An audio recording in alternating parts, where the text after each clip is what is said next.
وہ ہر مہینے کم پیسوں سے کام چلاتا ہے، ہمیں اس گاڑی سے کام چلانا پڑے گا، وہ اس سے کام چلائے گا۔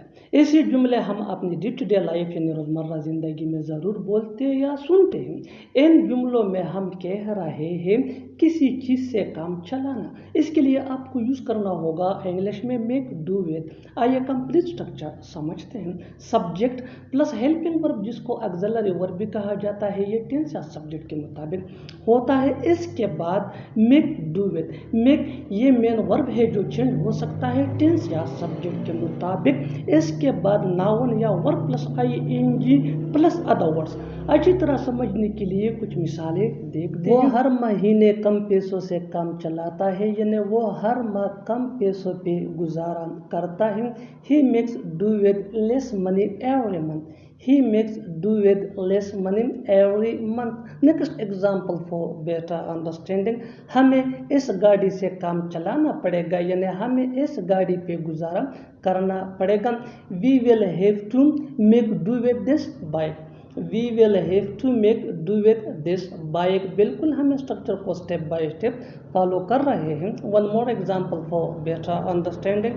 وہ اس سے کام چلائے گا، یعنی وہ اس پہ گزارا کرے گا۔ He will make do with it. He will make do with it.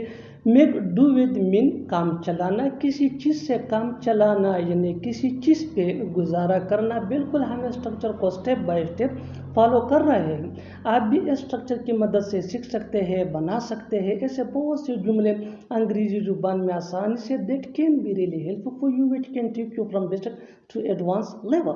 اچھی طرح سمجھنے کے لیے ایک اور مثال دیکھتے ہیں۔ One more example for better understanding. جتنا زیادہ پریکٹس کرو گے اتنا ہی جلدی انگلش سیکھ جاؤ گے۔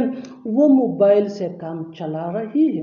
وہ موبائل سے کام چلا رہی ہے یعنی وہ موبائل پہ گزارا کر رہی ہے۔ Simply we can say that she is making do with mobile. She is making do with mobile. اور آخر میں یہ سینٹنس آپ کے لیے کامنٹ سیشن میں اس کا جواب ضرور دینا۔ وہ پرانے کپڑوں سے کام چلائے گی۔